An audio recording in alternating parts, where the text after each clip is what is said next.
Hey everyone and welcome back. Today we're going to be talking about the man known as the Night Stalker, Richard Ramirez. His crimes were truly horrific and he left a trail of fear and death across LA and San Francisco. Richard Ramirez was born in El Paso, Texas in 1960. His childhood was pretty rough. He grew up in a difficult home environment and he was exposed to violence and drug use from a young age. His cousin, who he had spent a lot of time with, was a veteran who had reportedly showed him disturbing photos and stories from the Vietnam War. This kind of upbringing can really mess with a person's mind, and it seemed like it set him on a dark path. As he got older, Richard started getting into trouble. He was involved in petty crimes, and it was clear he was heading in the wrong direction. He moved to California in the early 1980s, and that's when things escalated dramatically.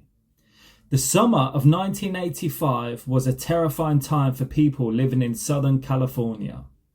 That's when the Night Stalker's crime spree really took off.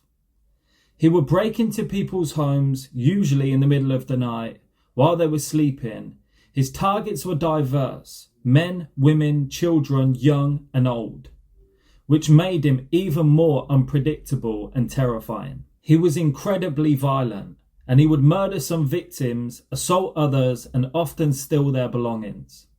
He didn't use just a weapon, he used whatever he found: guns, knives, hammers. This made it very hard for the police to track him, as there was no clear pattern to his methods or his victims. Imagine living in a place where you couldn't feel safe in your own home. That's how people felt during the Night Stalker's reign of terror. People started sleeping with their windows closed, even in the heat of the summer. They bought guns, installed new locks, and even formed neighborhood watch groups. The fear was real, and it gripped the entire community.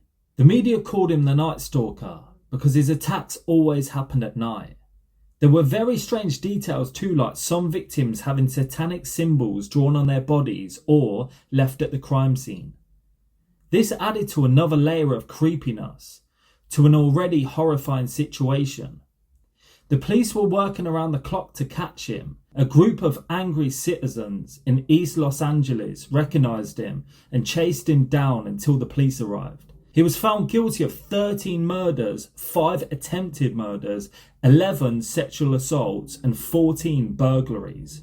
Wow. Be sure to hit that subscribe button. See you next time.